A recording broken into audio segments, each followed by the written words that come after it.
May I ask Sanskriti Thakur to join us? She's chairperson Tower Capital. She's based out of New York. And I really want to know from Sanskriti what she's done. And she's talked about generational life sciences and a growth fund of $2.3 billion. So I'm going to hear more about it when we have her here. I'd like to invite Isabella, who runs a company called the Goodness Company, which is, so the name says it all, so we'll hear more about it. And Dr. Aarti Gupta, who has been, from India. She's accompanied, and, she, of course, runs Ficky's startup investments. So all those women out there who want to early stage startups, Aarti is the correct person to connect with. And we have Santosh Jairam joining us today, who is heading the global strategy for sustainability, and his company is being spearheaded by a woman. So he's going to share thoughts with us on the innovative strategies in the sustainable space we're talking about. So Sanskriti, let me start with you on our very first question. Tell me a bit about the generational life sciences and what you've done, and on the fund which you've created and the innovative practices you've done on that. Certainly. So I have been in life sciences for about 25 years, and one of the very critical gaps has been our understanding between women's health, community health, and environmental health. And there's an acknowledgement that what we do today, how we interact with our environment, how we manage toxicity, how we evaluate genetic and epigenetic changes, impact not just the first generation, but the fifth and sixth generation. So the things that we do today and we invest in today with regards to life sciences and healthcare have a long-standing impact, and we cannot waste the next 60 years. In that regard. So Tower Capital is my organization. It was started on the basis to pioneer generational health. And very specifically, generational health are the genetic, epigenetic, and environmental effects that scientifically pass on to the next generation. We have evaluated over $17 billion worth of innovative companies at early stage all the way through mid-cap privates. And we have curated a basket of these companies that we believe will be shaping this category. And so my role in this is to ensure that all people in the world understand what generational health is. We partner with the World Economic Forum to pioneer this category in and of itself. And we look for the best assets, the best innovations, the best people to make sure that this is not a forgotten space, but it's important for our children and future generations, and we're all part of it. So, yeah. So, of course, Sanskriti has navigated all these complexities, and Dr. Aarti, so tell us more about your startup initiative and the kind of innovative companies you've funded in, and what are the challenges which women face. So if you can throw some light on that and share some thoughts. Sure. Thank you, Stuti, and extremely grateful to be here on this wonderful panel at Invest India. Proud moment for everybody who's from India to see the kind of representation we have here this year at Davos. And there's a growing consensus that women leadership leads to innovative and sustainable solutions. I've been fortunate enough that the multiple roles which I play, whether heading our family office, whether as an independent director, or investing in early stage startups, I've encountered some amazing women entrepreneurs and see them how they're transforming the Indian startup ecosystem. Through about 35 companies, and we've invested in, and we're LPs into a number of funds who've invested in about 100 odd companies. We try and provide them not just capital, but smart capital. What we're trying to do in the various roles and organizations I'm a part of is solve for three issues, which we like to call ABC. The first is access to training and mentorship. That's something very, very fundamental, which I feel women need. And last year alone, in India, through our program, we provided training to about 487 women entrepreneurs. And this is training in digital marketing, HR, how to set up their company, etc., etc.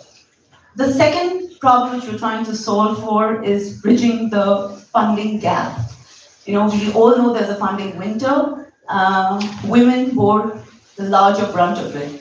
Funding to women companies, women startups in India has gone down to 5% of the overall funding. It was 9.3 in 2022. So almost half. There is a funding winter, but yeah, women bear the larger brunt of it. So we're trying to solve or bridge the access to funding to women entrepreneurs, not just by investing in them, but also training women to be on the other side of the table. We not only need to support women entrepreneurs, but we need to get women on the other side of the table as women investors, because when we have women as investors, they will see and invest in the problems which women entrepreneurs are solving for. And the last one is, the C bit is championing for financial literacy for women, which I feel is a huge need of the hour, because we have these amazing entrepreneurs, women entrepreneurs, who are earning for themselves, but they are not investing themselves. They're using they're taking their help, or they're having their fathers and brothers and husbands who are actually investing for them. So we run this program called I Am My Own Lakshmi, where we train women to learn about investments and understand money matters. So that's amazing. I can see how many women you've created an impact, and I like the fact that you're talking about financial literacy, because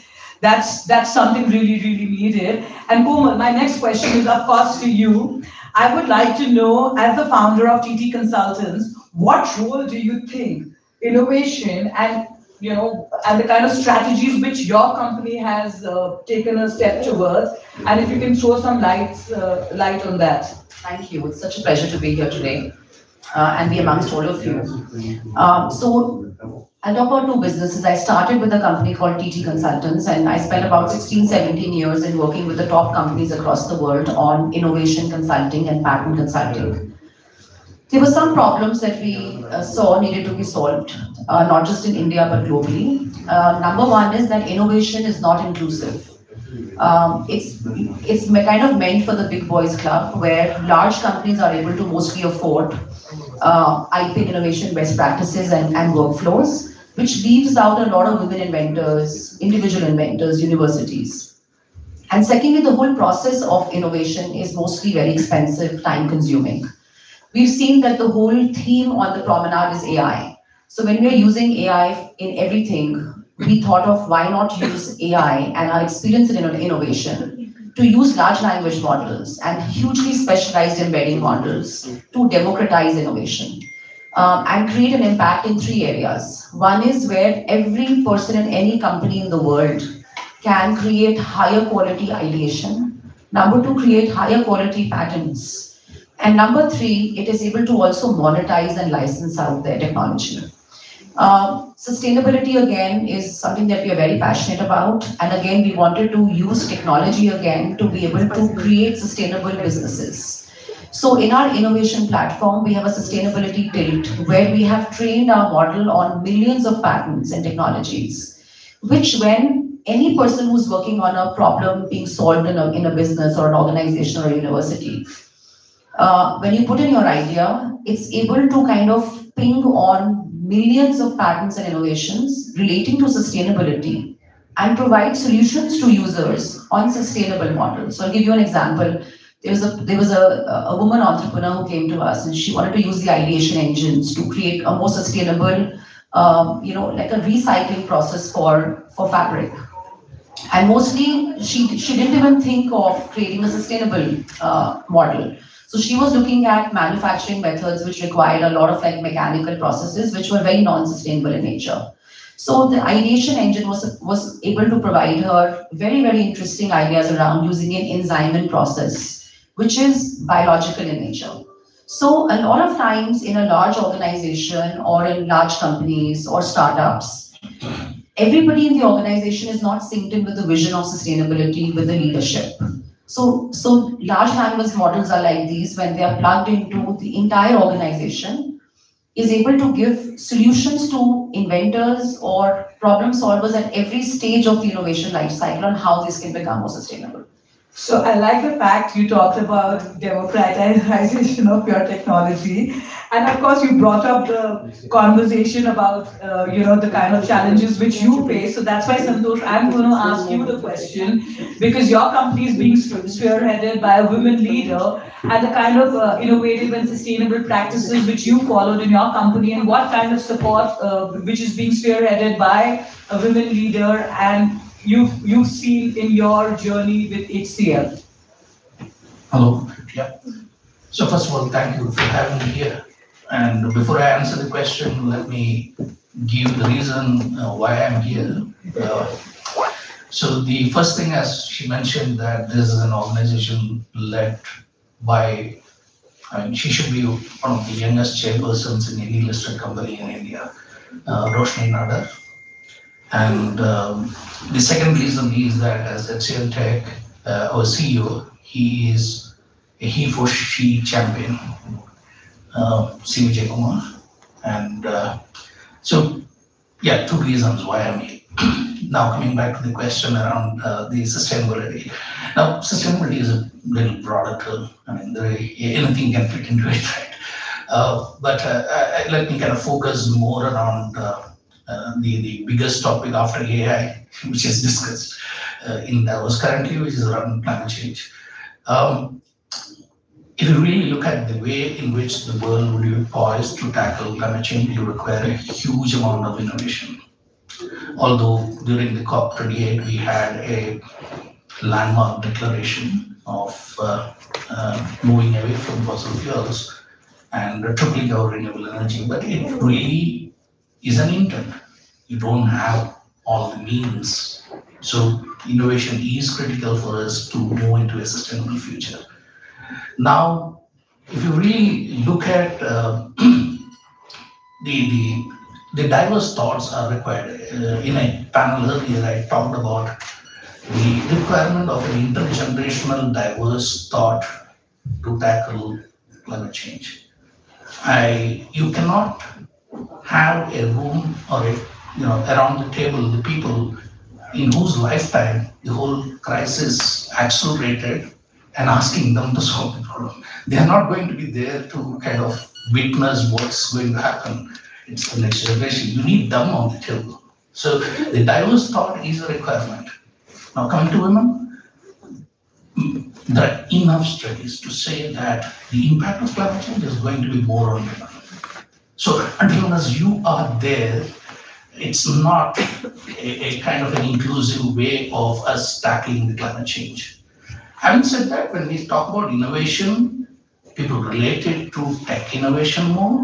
But I should say that when we talk about sustainability-related innovation, it is around, for example, policy innovation, or it can be like finance, sustainable finance, or for example, new ways of behavioral change is required. So innovation can be across. Even, for example, if you really look at political leadership around climate change, you will find some of the women leaders like Jacinta or Samia from Tanzania.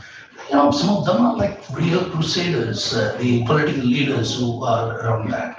So I think it's critical for us to be inclusive in our journey around developing the sustainable future, and women innovators are very critical in doing that as well. So I think it's I would stop there, but before I move into that, give it back to you. I would say that it's there is a lot of women in the space. If you really look at climate justice, climate policy, climate finance, everywhere.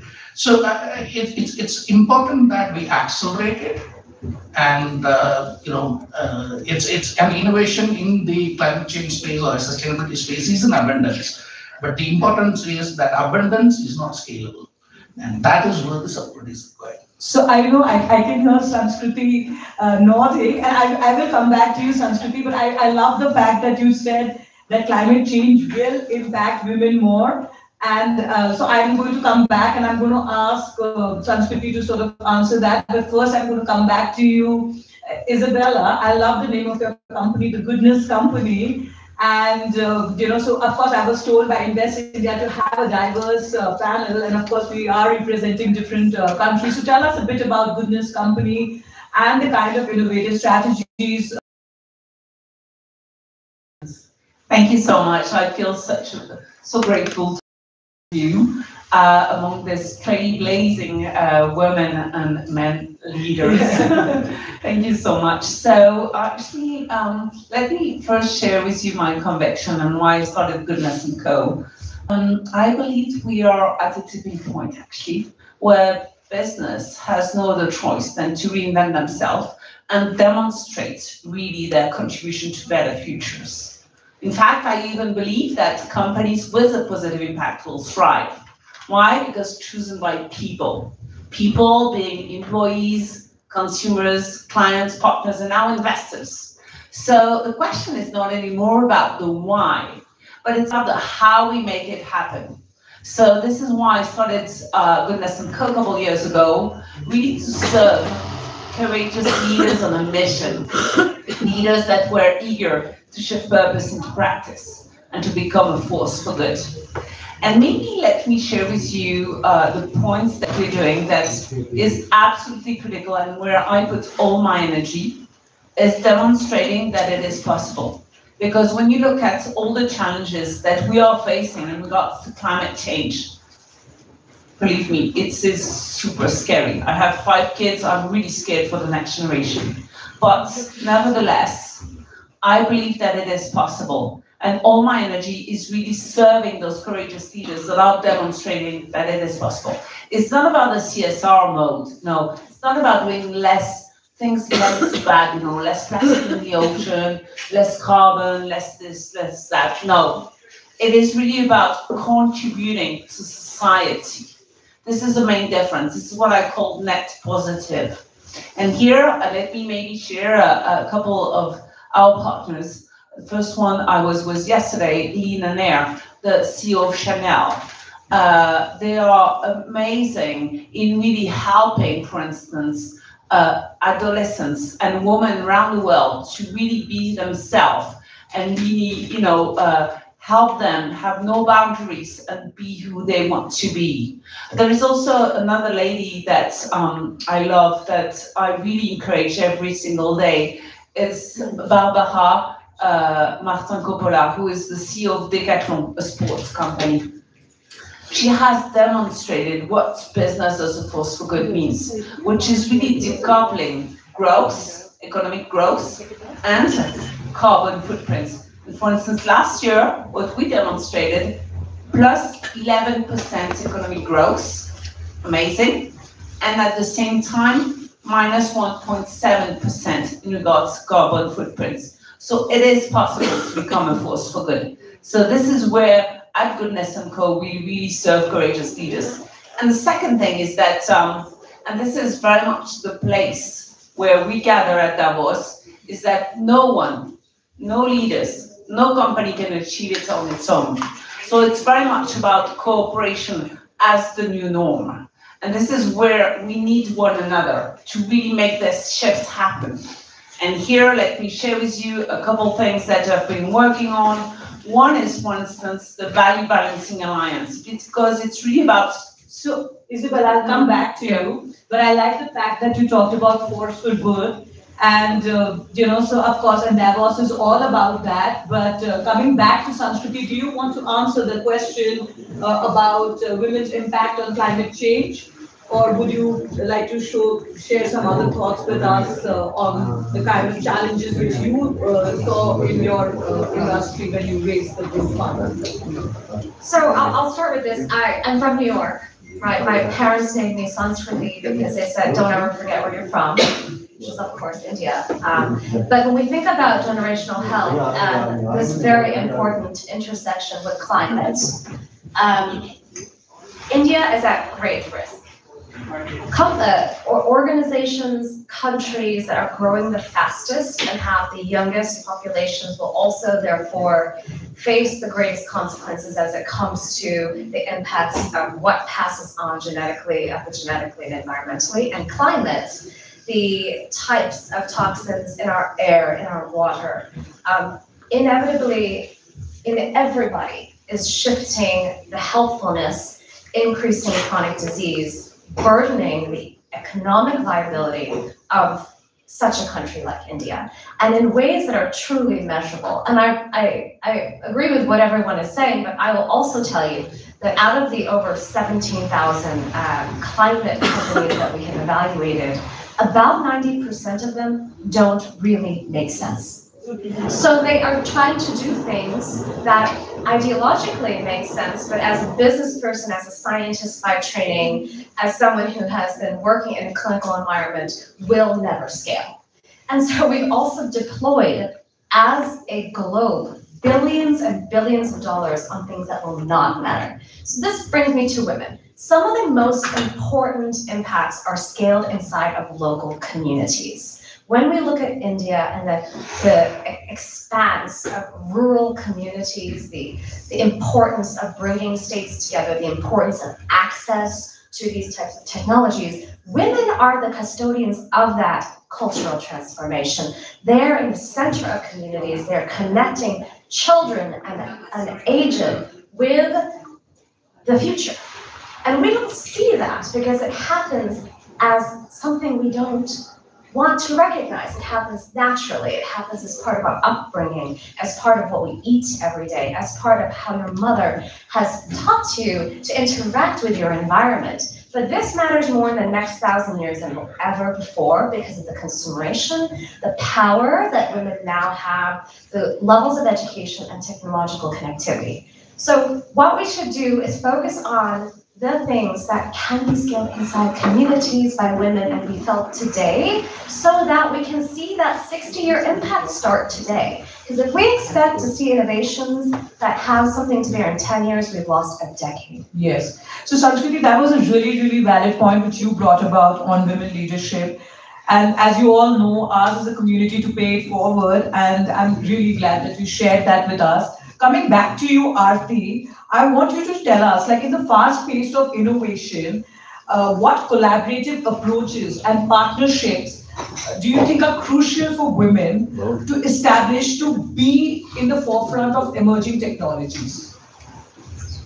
So I think, Stuti, there's tons of stuff which women can do today, right? Like, and especially in India, nowhere is it a better time to be a woman entrepreneur or a woman leader than in India. The kind of impetus the government is providing to us, the kind of corporate leadership there is there, the kind of representation there is there for women leaders, and it's fantastic.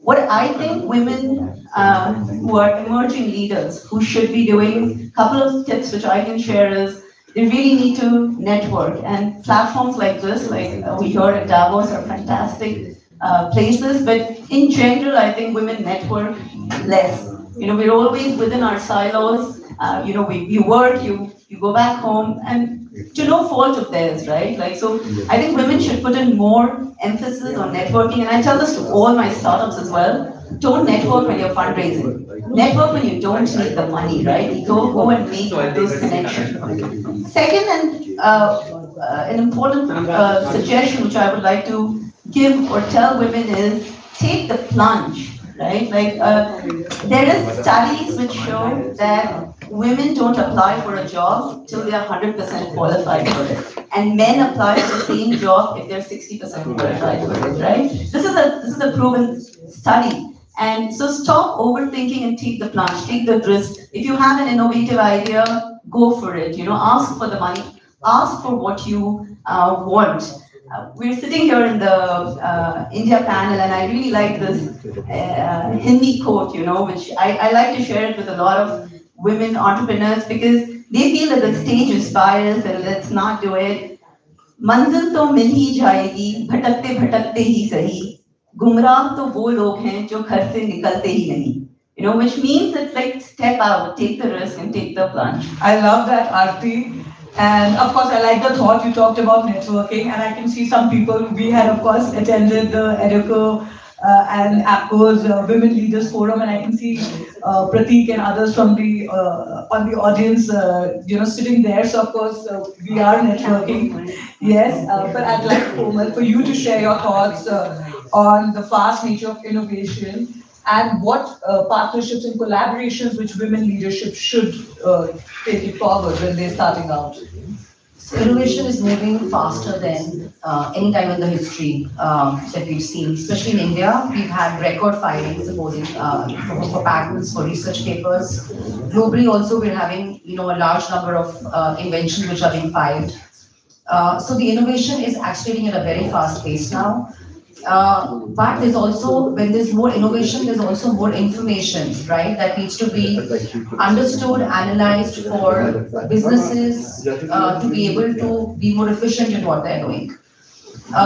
Women inventors, if we look at the data globally, it's not very significant.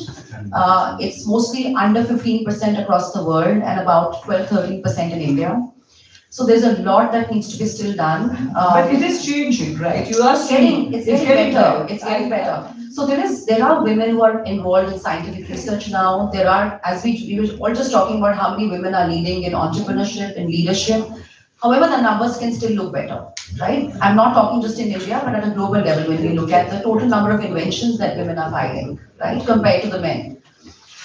So there's stuff that can be done there. I think, for example, within my organization, we're 75% women. When I mean women, I mean data scientists, I mean engineers, I mean, the technology pioneers.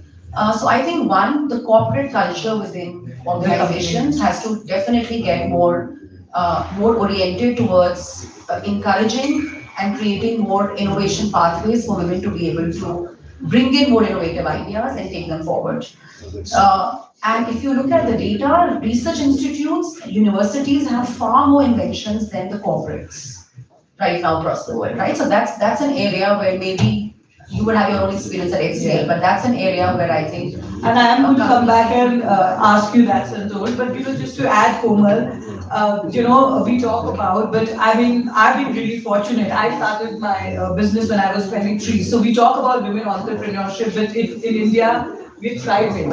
And that's something which Aarti also brought in. So we feel we are doing exactly what we are supposed to do. And coming back to having such a young women leader spearheading your organization, what are the kind of collaborations and partnerships which HCL has taken forward? I'd like you to talk about that, and there is Bella specifically.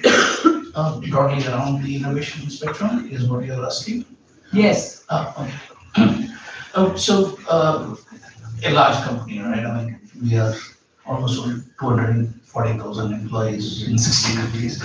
So this happens across multiple areas, and I was discussing earlier as well. So as part of our growth itself, we do scan the environment with what is happening in the spectrum, and that really helps us maybe as part of our M&A strategy and some of those kind of things. We do have a kind of a clear line on that. The second one is we have what is called as an E-STIP platform. The E-STIP platform is more around bringing in startups, not just sustainability, but broadly around many of the digital as well as in other areas. The idea is to validate them, bring them into the platform and open them up to our clients. So it gives an opportunity for them to kind of showcase it to all the clients of HCL. The third one is to our entrepreneurs, what we call the employees who are innovators. Through our value creation portal, they can put in their innovations into that, and again, it is open to all our clients. And if the client validates it, there is a higher chance of implementation. So there are multiple avenues by which we kind of look into it. And yeah, I think those would be the channels through which we can. And Isabella, your thoughts on collaborative exercises or partnerships which your company has taken forward, especially for women?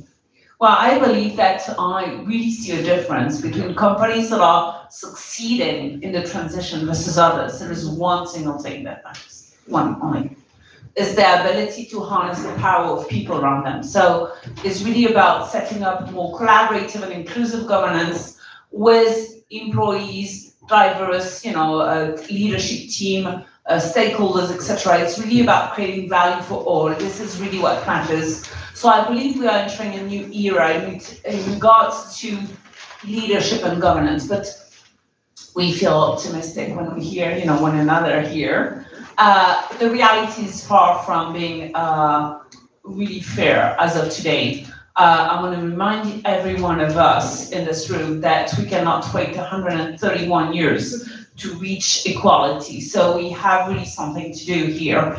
And I think that I believe that I want to celebrate really women because, behind every successful woman, there is a tribe who has her back. And this gives us a lot of energy to move the needle forward. And there is one thing that really strikes me, one thing, is the courage. For me, is the essential spark that the world needs. What is courage? Is the fortitude, the heads and the hearts, the strength of heart, the alignments, really which gives you the fortitude to take courageous decision in times that are not easy. So I want you to really take this as a key takeaway of this panel, is remind you to really help courageous leaders around you to make the shifts happen, to be on the mission that we all need to build a better world. And actually, Sanskriti, I'm going to ask you a question, which is, given your extensive experience in shaping and leading health and economic transformation, how do you see the transformation impact on women leaders on the global stage? If you can throw some perspective, especially the kind of work which you've done on generational health, your pandemic disaster approach, that would be really interesting. Yes, I have to lead off of what she has just said, because the reality is that women have a barrier of time. I have 2 children, I have a husband who's the CEO of a company as well, and my time is limited to network. My time is limited, my choices matter more. I also, before doing this, was a executive at a company of greater than 500,000 people. And during the pandemic, I was privy to all of our diversity and inclusion data. During the pandemic, we lost 30% of our senior executives that were women, because in times of challenge and conflict, we look to women to go into our communities, to go and take care of our children. We look to them and they answer the call, always. And so we have to remember that we still live in a world where it's equity, not necessarily equality. So as we see innovation scale, we should expect that women and the access and the resources should be disproportionately scaled as well. I think it's very challenging that when we were measuring and monitoring all of the dollars flowing across economies and healthcare and moving into countries, where the money is moved towards vaccine deployment, they moved out of maternal health, out of primary care. We didn't take money from anywhere else and say, let's deploy it into vaccines. We took it out of 51% of the population that was going to give birth to our future generations. That was our collective choice across the world. So we removed and moved capital outside of primary care, which we were supposed to be giving to our rural citizens to ensure that we don't have mothers and infants dying at the front line. We took it out of maternal health. So we have women who are suffering long-term, who are unable then to enter the workforce, be those executives, and make the change that we see. So we have intentionally done things that lack awareness today in our last 5 years of engaging with each other, in our last 5 years of starting companies, leading women, and being country leaders. So we have to think very carefully about the intentionality of these choices and the long-term effects, not to generations, but women being a primary driver of such things like generational health. Kudos to you for doing that. I'm really glad that you shared that with us. Aarti, can you just elaborate on your role of running the family office? And what leadership lessons would you like to share with other aspiring women innovators?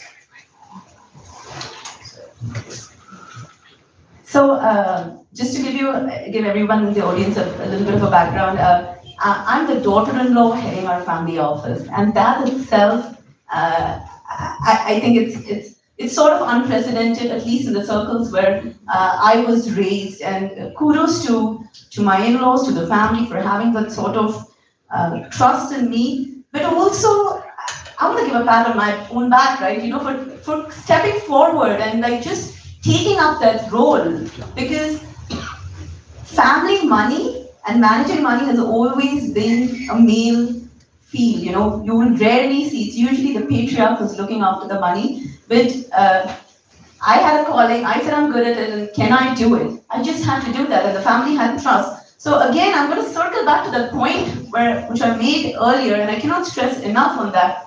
Ask for it, take the lead, because you are good for it. And like Sanskriti said, you know, when we are called for, we answer the call. So, you know, answer the call. That's something which I mean, this is one thing which I've learned, and I cannot stress more than enough on this point. Take the lead.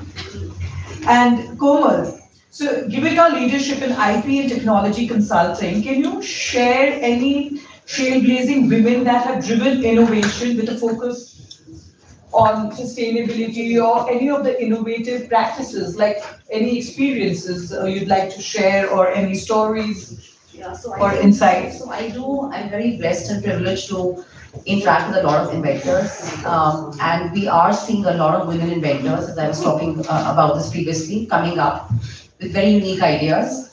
And there are a lot of unique inventions which are very encouraging, and they're coming a lot from the rural areas. As we were talking right now, that if the rural communities are empowered, and there's a lot of like community, give back that they can do, these inventions are hugely important for society, for community, and for the country.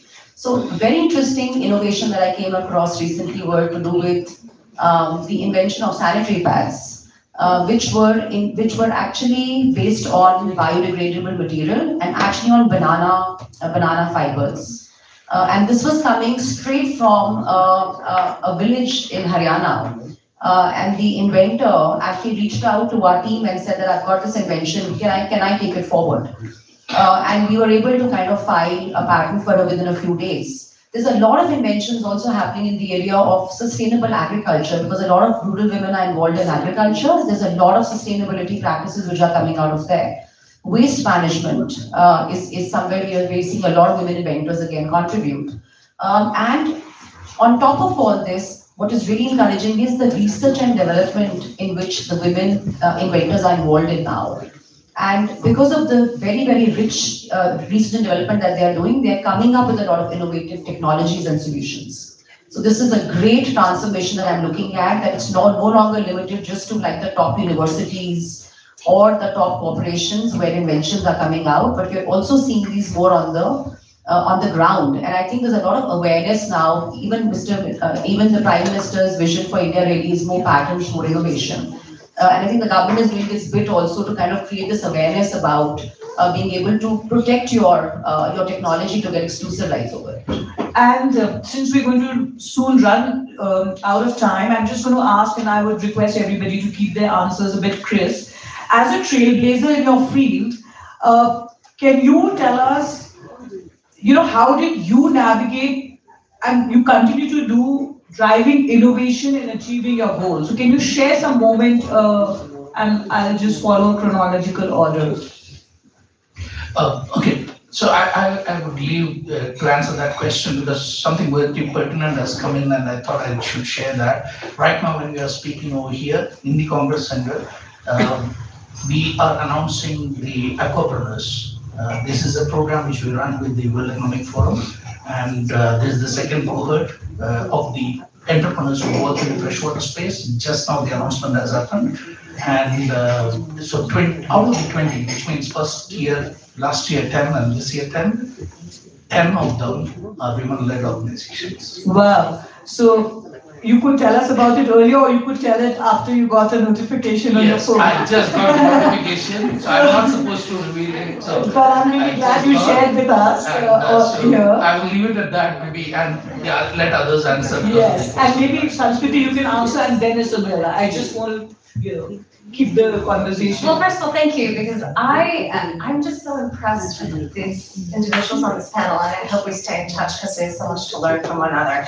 I think my degree of success has come from two things: setting the right expectations for the people in my life, so that they know what I need to achieve my goals in family, with friends, and with careers. I think second is just getting to the point. I don't waste time. I know exactly what I want to achieve. I frame it, I validate it, and I go do it. And I ask people, will you give me $1 billion? I don't mess around with it, right? I don't wait and say, oh, let me like hang out with you for a little while. Just get to the point. And I think for women, that's so critical. Because like I said, we have the importance of time, and the value of time for us is such a different dynamic than for the rest. Thank you so much. So maybe two things on my side. I love what you just said, by the way. So one is be super clear on your purpose. My purpose is really to serve the courageous leaders of the world, the pioneers, to make the shift happen. So don't waste time with the others. Go for them. Second is that it's not always easy. So the critical path is really to align heads and hearts. What really matters for you is the alignment. This is what I want you to take away from this. Yeah, and Komal, your thoughts? Yeah, so literally I started with a $3,000 investment in my business, right? As a first generation entrepreneur, it's now a multi-million-dollar business. And I think for me, reinventing innovation and kind of predicting what's going to come out in the future, what is the need of the market, and then kind of providing for it before someone else provides for it. I think that is what has enabled us to kind of start and scale up the business. And on a very personal perspective, I think again, super clarity about what you're doing. Perseverance, a lot of courage, as she said, is a great word. I think that I believe in very strongly. And also not forgetting that when we all get there, we should not forget that we have to take other people along with us. And I love that, and I love the fact you said first generational entrepreneur. And I'm getting inspired hearing you all, because I feel, how am I going to make those scale it up? So I have a lot of things to learn from you. But Aarti, your thoughts? And I'm going to just throw up the questions to the panel, and we'll come back for one last. Yeah, I loved everything, pay forward and get to the point. I'm going to note it down, that's fantastic. Two things I want to add to what my other wonderful panelists have said is build the right support system. We really, really need the right support system, whether it's help from your family, whether it's your school mom's gang, the right tribe of people, both men and women in your life.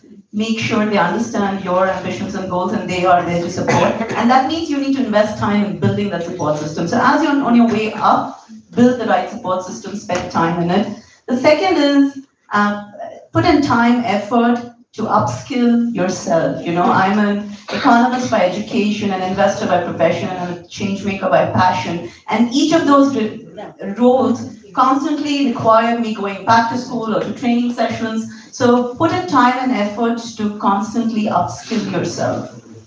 So I love all that, and I'm not going to allow the audience not to ask us questions. So please ask the panelists some questions before I'm going to ask a common question to all the panelists. And you all can think of a winning message which can inspire all the women out there. You can take your time, but I would like to ask the audience some question. Yes.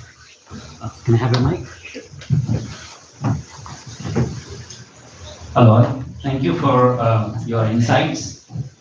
I have a question. Just now, some of you explained that the biggest hurdles you have is time management. But we also observed in some areas in South Asia and India, a lot of women, even though they have very good, leadership qualities and innovation, but they're not getting a very good support from the families because of the culture they are in.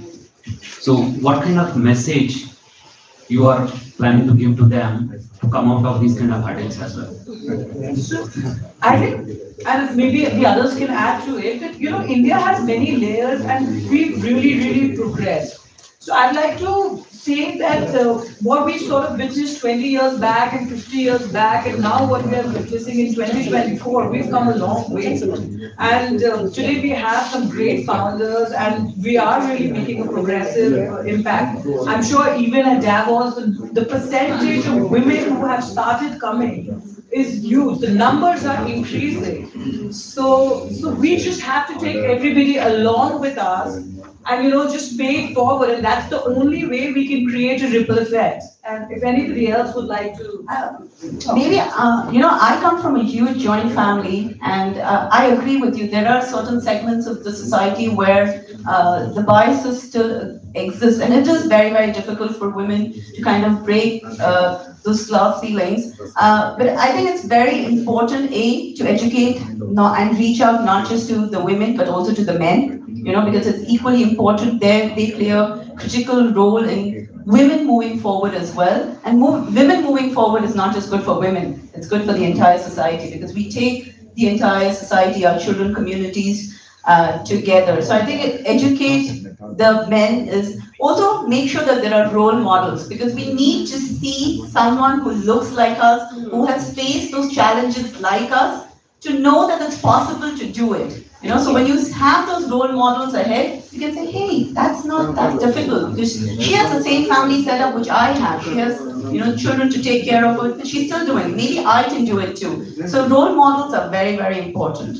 You'd like to add something? I don't have the same experiences as the lived experience here, but I can tell you that growing up in New York, my family came from, some of the parts of my family were in villages, and we had run a number of schools in India. And I was very challenged to see that when I would go, the women would come and ask me these questions. How are you doing these things? I couldn't really fathom that, they weren't able to go to school because the school was so far away.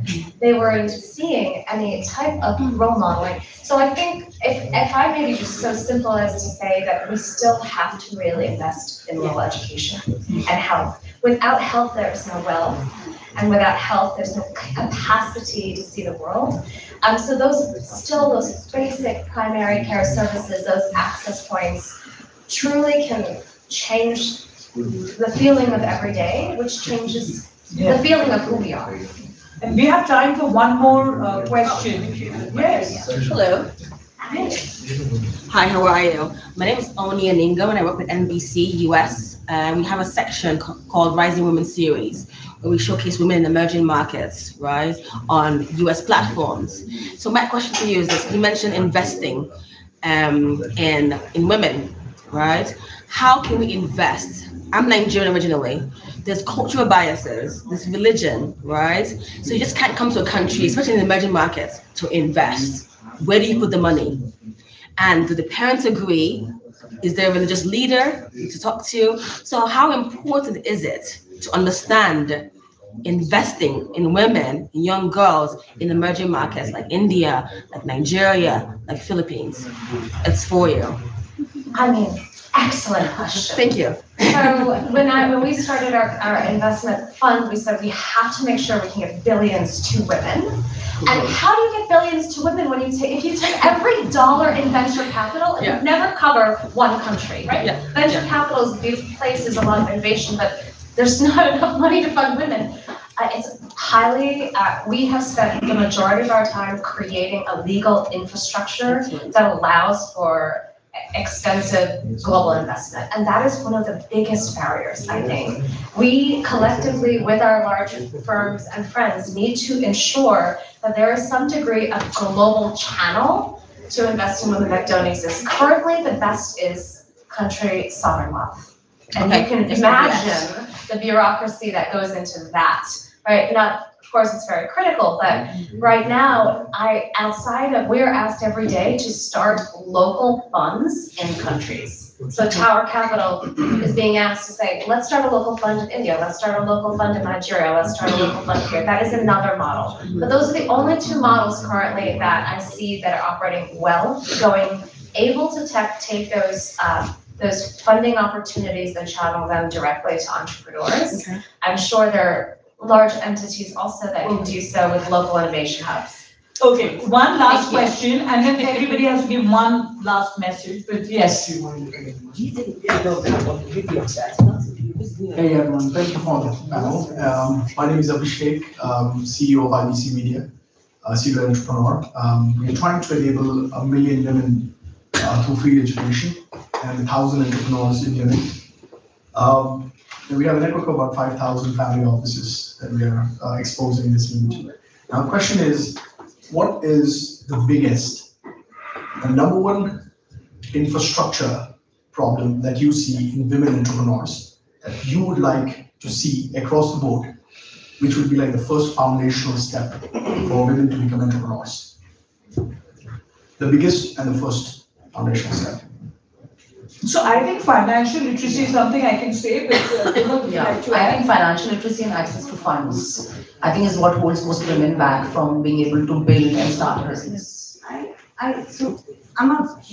Obviously financial literacy and access to funding, and I've spoken about this, but I think an area we really need to focus on is developing a more sustained care economy. You know, it's so essential that we build a strong care economy, because when women are going to work, a large portion of women are not going to work because they're taking care of the houses and the children, and they don't have support for that. And if we build a sustained care economy where they can do that, then they can go out and work. So I think a developed care economy is what is very crucial.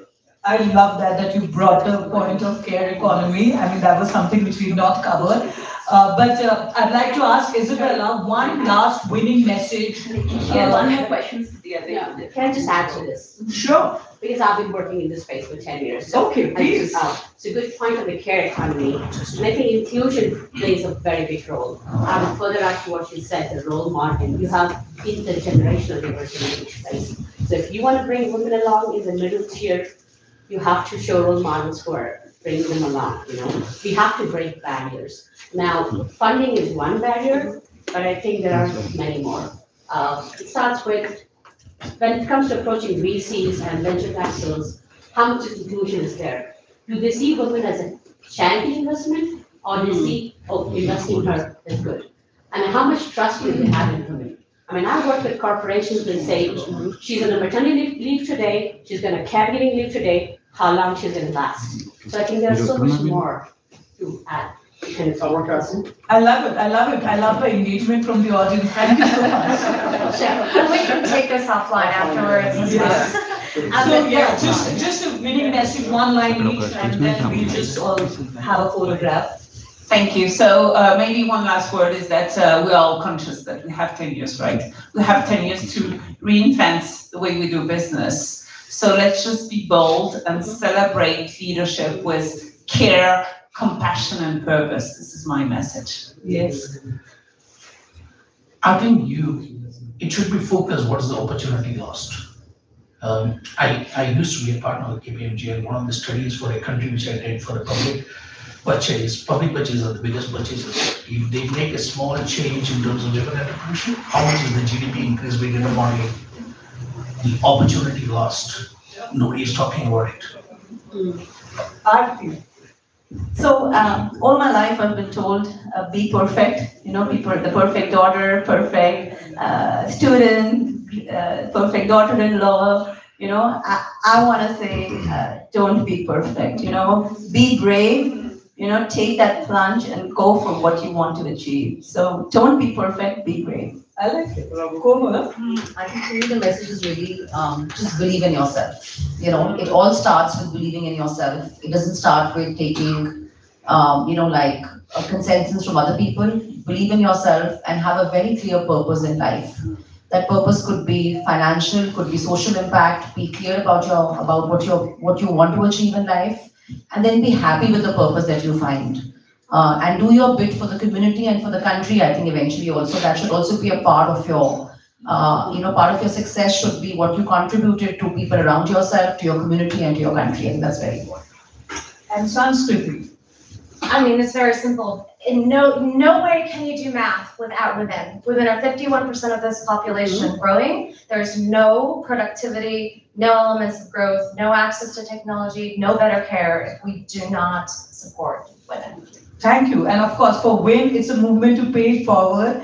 And thank you for this trailblazing conversation. And let's trailblaze together towards a more sustainable future with innovation. So can I request all our panelists to just stand for a quick group photograph. And thank you, India, for allowing the Women Inspiring Network to do this. And we love doing this. And thank you, Varda. Would you also like to join us? Varda is busy on the floor. Everybody like, anyway, you can come here, you're pink.